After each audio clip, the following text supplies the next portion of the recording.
Grace and her boyfriend pay Lynn to help them cheat on their exams. Lynn, a genius, figures out a foolproof plan. She creates a system using music to represent letters, ensuring they can cheat without getting caught. The plan works, and Grace and her boyfriend score higher scores as a result. However, things take a complicated turn. Lynn and the other students soon discover that they have been given two separate sets of exam questions for all cumulative exams due to concerns about similarities in test results. This puts Lynn in a precarious situation. She can't afford to let her friends fail, as they have already paid her for her services. Thinking on her feet, Lynn devises another plan. She finishes her paper first, then assists those taking exam 1. Next, she discreetly switches her paper with Chopin's to help those taking exam 2.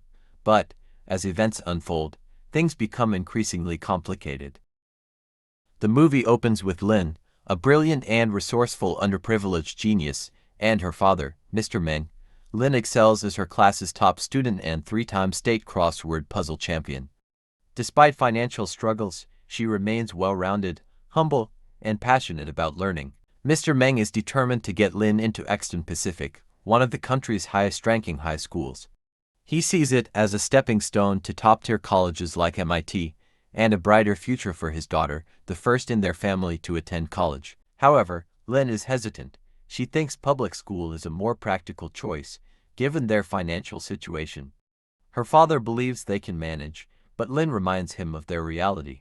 They own a struggling laundromat and behind on rent. As they tour Exton Pacific with admission counselor Ms. Walsh, Lynn calculates the costs: transportation, tuition, extracurricular activities.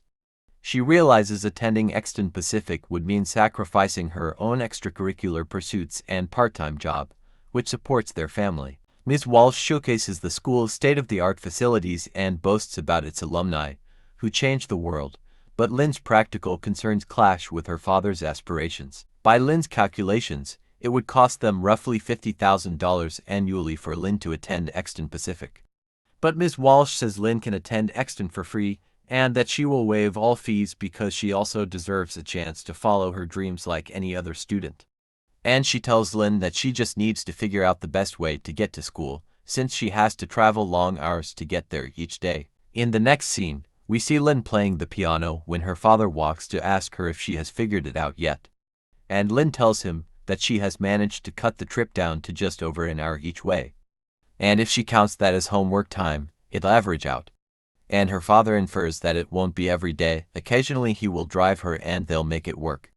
And shows her her new uniform, which excites her. During supper, her father asks her what her plans are at her new school, and Lynn tells him that she signed up for Quiz Slam so she can have her own practice room, and she also shares her interest in joining the school's music program, which happens to have a summer residency in New York. But her father is not happy about this, and reminds her that he asked Ms. Walsh to ask her friend to get Lynn into MIT, and she'd look bad in front of her friends if Lynn suddenly had a change of heart. On her first day at school, Lynn meets Grace, who introduces herself as Exton ambassador, and helps Lynn with her book photo. Lynn shows off her skills with the piano, and Grace compliments her and makes a remark saying she wished she could be half as good at math as Lynn is at playing the piano, hinting that she is failing her math class. And Lynn helps her with a math problem with her book facing upside down. 3 girls walk in and make hurtful comments about the smell of Lynn's lunch, but Grace stands up for her. Grace asks Lynn to tutor her because she needs to keep her GPA above 3.0, or else she is not allowed to audition for acting. But Lynn gently tells her that she doesn't think she'd have the time. On top of school, she still has to help her dad at the laundromat. But Grace manages to convince her. On the day of the exam, the students receive their papers, and Grace is visibly nervous. And Lynn turns over to tell her to relax. They've practiced for this. Lynn starts going through her paper and answers questions effortlessly, while her friend whispers that her life is over. Lynn, feeling worried about her friend, she writes the answers on an eraser and whispers to Grace that she wrote the answers on the eraser, and takes off her shoe to put the eraser inside of it so she can pass the shoe to her friend. The invigilator stands up to walk around, making it difficult for Grace and Lynn to cheat while they hide their shoes. Grace takes off her shoe and kicks it to Lynn, but it fails to reach her, but Lynn boldly stands up and puts it on to submit her paper, giving Grace the opportunity to reach for the eraser. When the results come out, Grace managed to pass with 3.4 GPA, and Lynn passed with 4.2 GPA. Grace asks her to skip the AP history class so they can celebrate, and Lynn agrees.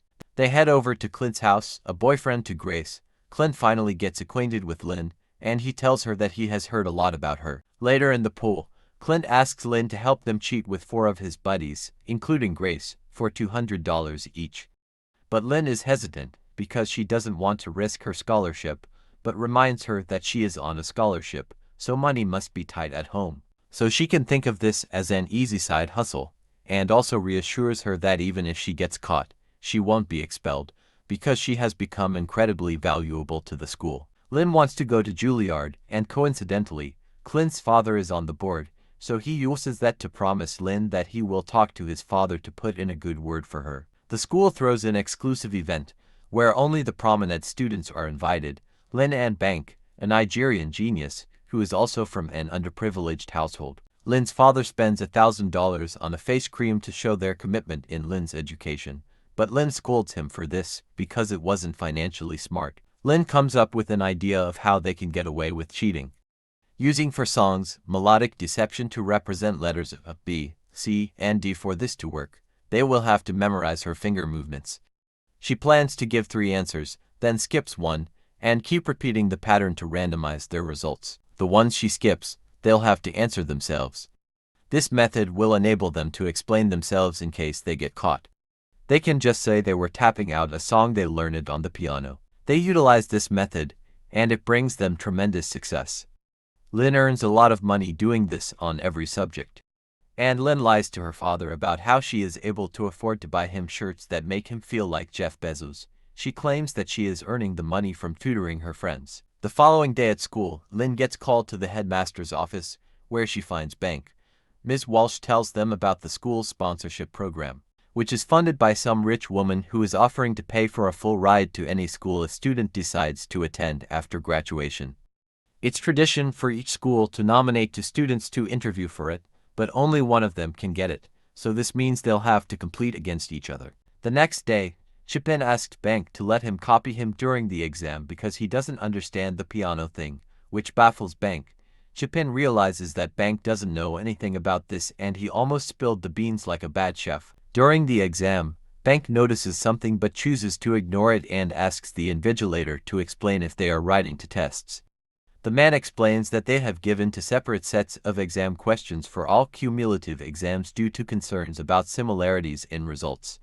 This puts Lynn in a precarious situation. She can't afford to let her friends fail, as they have already paid for her services. Thinking on her feet, Lynn devises another plan. She finishes her paper first, then assists those taking exam 1. Next, she discreetly switches her paper with Chapin's to help those taking exam 2. The clock is running out, and everyone is panicking since they are all depending on Lynn to help them. Finally, the clock runs out and the invigilator stands up to snatch the papers, but luckily, everyone managed to get a knot to boost their score. But then something happens. Lynn gets called to the headmaster's office. And when she arrives, she finds Bank and Chapin already there. Ms. Walsh asks her if she was aware that Chapin was copying her in the exam room. Mr. Hamilton interjects and says they got different exam sets, and that cheating would be pointless. Ms. Walsh apologizes to Lynn, but just as she was about to let her go, she realizes that Lynn's scratch paper has problems from both exams. Her father is called to school, and he apologizes for Lynn's actions. Ms. Walsh is deeply disappointed. However, Lynn is not expelled, as she is very important to the school. Instead, her scholarship is rescinded, and Bank receives the scholarship. At home, Lynn comes clean to her father that she was saving to go to New York next year to do what she loves, like her friends.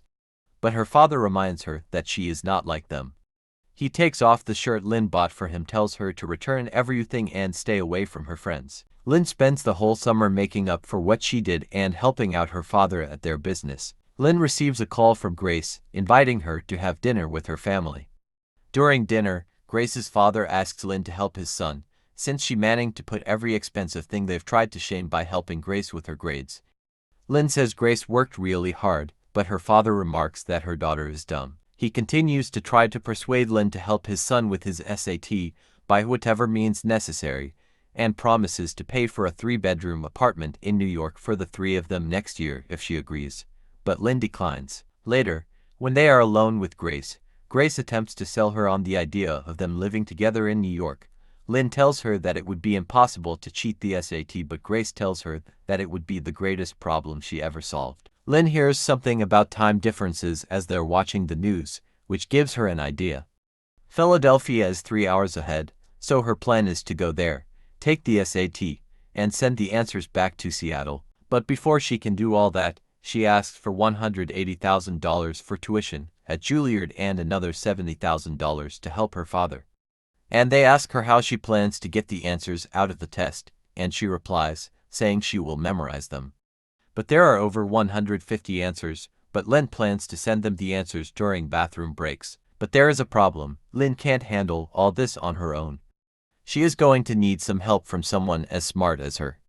Bank gets attacked by a group of thugs and they throw him in a dumpster, causing him to miss his interview for the scholarship. Lynn holds a secret meeting with her friends and tells them that they'll need 30 clients to make enough money to get her paid, and Chapin promises to get them the clients. Pat tells him, "We don't have photographic memories, so how are we going to get the answers into the exam?" Lynn tells them that they'll hide the answers on the barcode on the pencil.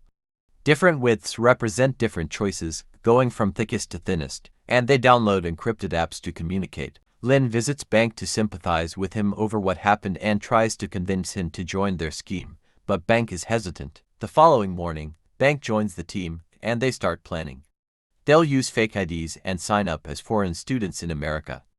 Lynn will memorize half the answers, and the other half will be memorized by Bank. And Lynn lies to her father about a quiz slam final in Philly. Bank's cut is $150,000. They begin to rehearse their answers in case they get caught. Pat accidentally slips and mentions Bank's dumpster incident, which is something Bank never told anyone, blowing his cover. Bank figures out that they planned his attack so he'd miss his interview, making him desperate to join them. But Pat acted alone to secure their plan because he knew it wouldn't work without Bank. Everyone is mad at Pat, but Bank realizes he has no other option and returns to continue with the plan. They arrive in Philly and book into a fancy hotel. But they receive a message telling them that the location for taking the test has changed to a more secure location with tighter security. Lynn refuses to back down. They hide their phones under the tank lid and walk to the exam room. They write their first section and memorize the answers, waiting for the bathroom break. They rush to the bathrooms to send the answers, but Bank negotiates for $100,000 before giving his answers. They manage to give him $50,000 and promise to get him the rest afterwards. Pat and Grace begin planting the barcodes while Lynn and Bank return to class to write sections 2 and 3. Things start being difficult for them to memorize. When it's time for a bathroom break, 2 men knock on Bank's bathroom door, asking him to open up for a random search. Bank starts panicking and breaks the tank lid, throwing his phone in the toilet. Lynn also gets someone knocking on her door and starts panicking but manages to hide her phone. On her way to the exam room, she notices that Bank has been compromised, but the plan must go on. Lynn struggles to memorize the answers for section 4 because she is afraid they might get caught. But she manages to control her emotions using piano melodies. Meanwhile, Bank is refusing to talk, and they try to call his fake school, but no one is answering. Bank convinces them to let him go because they already have his passport, so he's screwed either way. Lynn uses a pencil to force herself to throw up so she can be excused. Meanwhile, the men figure out that Bank lied to them because his location pinpoints them to an empty field. The university security starts looking for Bank and Lynn. They start running and manage to successfully leave the building and send the remaining answers in time. After their successful heist, they throw a party to celebrate, and Grace tells Lynn to join them with Pat on their traveling adventure. Lynn gets upset that Grace has forgotten about New York and never took her seriously. At home, Lynn watches the news with her father, and they see the news about the S.A.T cheating scandal and that kids have to retake their tests. Lynn feels guilty and goes to Bank to ask him to turn themselves in because innocent people are going to suffer because of them. But Bank tells her that he is undocumented and can't turn himself in because his family is counting on him. Lynn tells her father that she is responsible for those kids on TV, and her father is understanding. Lynn goes to a lawyer, Pat's father, to confess about everything they did, but paints his son as the mastermind of the whole operation and shows empirical evidence that shows Pat was the one making all the payments. In exchange for Pat's freedom, Lynn asked Pat's father to pay for all the students who have to retake their tests and get Banks' family properly documented. Pat's father asks Lynn what does she want, and Lynn tells him she just wants him to wish her good luck with her Juilliard audition because she wants to get it because she deserves it.